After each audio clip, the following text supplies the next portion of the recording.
Hello friends, नमस्कार। देख रहे हैं जब 7 तारीख से जब से हमास ने इजराइल पे जिस बेदर्दी से अटैक किया और लोगों को जिस बेदर्दी से मारा, तो ये हमास या लेबनान का हिजबुल्ला जो ग्रुप है, आतंकवादी ग्रुप, हमें तो लगता है कि ये दोनों ही ग्रुप फिलिस्तीनियों के दुश्मन हैं। ये इजराइल के दुश्मन तो है ही हैं, लेकिन ये फिलिस्तीनियों के भी दुश्मन हैं, क्योंकि इस समय जो इजराइल का जो रिटिलिएशन हुआ है गाजा पर, तो उसमें इनोसेंट फिलिस्तीनी भी सफ़र कर रहे हैं और बहुत बुरी तरह से सफ़र कर रहे हैं। और ये लेबनान का जो आतंकवादी ग्रुप है लेबनान में, वो जो कार्रवाई कर रहा है ना, हिजबुल्ला ग्रुप जो है वहाँ का, वो जो रह रह के इजराइल पे रॉकेट वगैरह फेंकता रहता है, तो वो भी फिलिस्तीनियों का दुश्मन है। और जो लोग इस समय हमास को सपोर्ट कर रहे हैं, जितने भी जो भी कंट्री है, ईरान वगैरह जो भी हैं, वो सारे फिलिस्तीनियों के दुश्मन हैं। क्योंकि इस कॉन्फ्लिक्ट में हमास की जो बूचर कार्रवाई किया है उसने इजराइल के ऊपर, जिस तरह से इनोसेंट बच्चों को सबको मारा है, उसका खामियाजा अब फिलिस्तीनी भुगतेंगे। हमास को तो चाहे अमेरिका भी बोल दे, अमेरिका नहीं बोलेगा, लेकिन अमेरिका भी अगर बोल देगा तब भी इजराइल नहीं मानेगा, क्योंकि इजराइल के टारगेट पे इस समय हिजबुल्ला और हमास दोनों हैं। और इजराइल इस चैप्टर को हमेशा के लिए बंद करेगा। हमास का चैप्टर हमेशा के लिए इजराइल बंद किए बगैर मानेगा ही नहीं, चाहे कुछ भी हो जाए, क्योंकि उनको बार बार अपने इजरायलियों की जिंदगी खतरे में नहीं डालना है।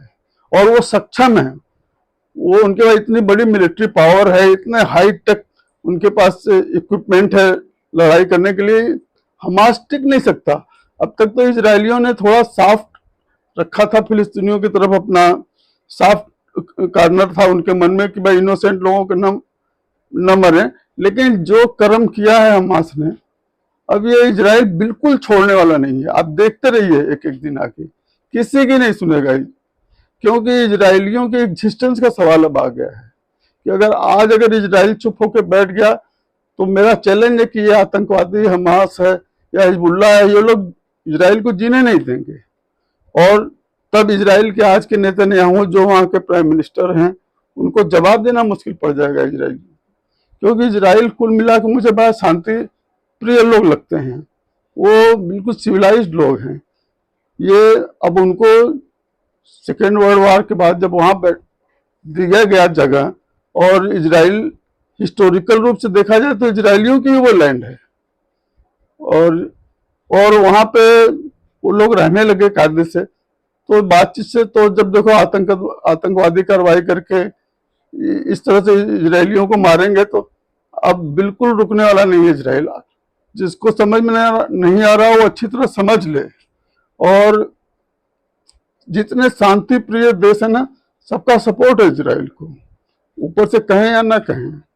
और बहुत से मेरे ख्याल से इस्लामिक कंट्री भी सपोर्ट करते होंगे, इजराइल के साथ रहना चाहते होंगे, क्योंकि कोई भी आतंकवादियों का साथ देना पसंद नहीं करता है। और जो शांति प्रिय फिलिस्तीनी है, उसके साथ सबको दर्द है। लेकिन जिस तरह का इजराइल को नुकसान किया गया है, बच्चों, लेडीज, जेंट, सीधे साधे लोगों को जिस तरह से गोलियां मारी गई हैं, वो रोंगटे खड़े कर देने वाली चीज है। तो इसीलिए इजराइल बिल्कुल बर्दाश्त न करेगा, ना उसको करना चाहिए, और किसी की भी नहीं सुननी चाहिए। अब वो समय गया कि कोई इस तरह से आतंकवादी घटना करके सबको मारे और शांति। और इजराइल सक्षम है, वो देखिएगा आगे आगे क्या करता है। हमास का नामो निशान मिटा देगा, चाहे कुछ भी करना पड़े। वो सुरंग के बिल में कहीं भी छुपे होंगे, उनको ढूंढ ढूंढ के मारेंगे इजराइल। ये जो लोग को समझ में नहीं आता वो लोग अच्छी तरह समझ लें। और हम लोग भी इजराइल पब्लिक को सपोर्ट करते हैं भाई, कि आप ऐसे कोई अगर छोटे बच्चों को आके गोली मार देगा, ये कर देगा, कौन बर्दाश्त कर? कोई भी सभ्य आदमी बर्दाश्त नहीं कर सकता है इस चीज को।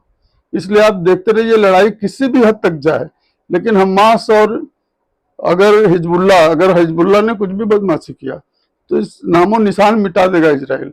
और ईरान को भी अब समझ लेना चाहिए, इसमें बीच में ज्यादा आगे बढ़ के बकबक करना नहीं चाहिए, नहीं तो ईरान के ऊपर भी बहुत खतरा होगा। एक बार अमेरिका अगर ओपनली आ गया, लड़ाई में कूद पड़ा, तो ईरान के लिए बहुत खतरा हो जाएगा, समझ लेना चाहिए। तो फ्रेंड्स, अभी आप देखते रहिए, आप लोग ये मान के चलिए कि जब तक हमास का नामो निशान नहीं मिट जाएगा गाजा से, तब तक ये लड़ाई रुकने वाली ही नहीं है। पूरा घुस जाएंगे इजरायली गाजा पट्टी में, जो भी होगा देखा जाएगा। उनको उस समय किसी के ऊपर दया नहीं है। इजरायलियों ने जो भुगता है 7 तारीख को, उसके बाद उनके मन में दया भाव खत्म हो गया। और आप देखते रहिए आगे आगे क्या होता है। फ्रेंड्स, प्लीज सब्सक्राइब करिए मेरे चैनल को। नमस्कार।